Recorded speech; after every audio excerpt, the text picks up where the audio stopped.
ভালোবাসার রিশতা তখনই হয় যখন তোমার সাথে সবসময় থাকে, বা তোমার বিপদ আপদে সবসময় থাকে। যেটা যে রিশতাই হোক সেটাকেই ভালোবাসা বলে। কোনো রিশতাই একে একে অপরকে ভালোবাসা থাকলেই তবেই তো ভালোবাসা হয়। যদি একতরফা ভালোবাসা হয় কোনোদিন রিশতা টেকে না। কিছু বন্ধু আছে তুমি হয়তো মন থেকে তাকে ভালোবাসো, আর ওই বন্ধু তোমার সাথে স্বার্থতেই ভালোবাসে।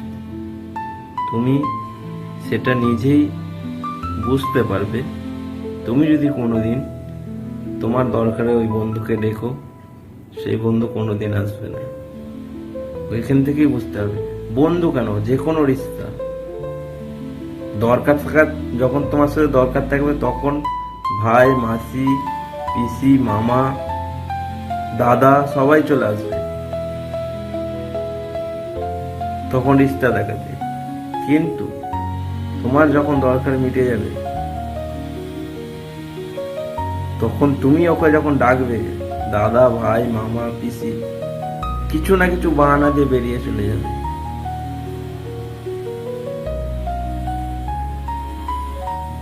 তখন তোমার নিজেরই ফিল করবে যে তুমি যাদের জন্য কাজ ছেড়ে দিয়ে বা তুমি একটা ছেড়ে দিয়ে তোমার টাইম মিস করে ওকে যে হেল্প করলে, কিন্তু পরে যখন তোমার টাইম আসবে ও তখন এত কাজের বাহানা দেবে, করবে, মানে তোমার টাইমটা বেকার, তোমার টাইমের কোনো দাম নেই। ঠিক আছে, এইটাই বাস্তবে হয়। তাই বলবো যতটা পারবে বুঝে শুনে রিশতা হোক যেই হোক, কারণ এটা আমার বাস্তবে আমি শিখছি, শিখে শিখে ঠকে আমি এই কথাটা বলছি। যদি ভালো লাগে এই ভাইয়ের কথাটা একটুকুনি ভেবে দেখো, এতে অনেক শিক্ষার কথা আছে। বাস্তব আমি কথাটা বলছি, আমার কাহিনী তো আমি এই জন্যই তুলে ধরলাম। সবাই ভালো থেকো, সুস্থ থেকো, টাটা। ফুল গাছেতেই ঠিক আছে, নিচে ঝরে গেলে কেউ ভালোবাসবে না। তাই বলবো সবসময় নিজেকে খেয়াল রাখো, আর ওইসব দিক থেকে দূরে থেকো। Tata, bye bye. ভালো লাগলে লাইক, শেয়ার আর বন্ধুদের মাঝে ছড়িয়ে দাও যেন কিছু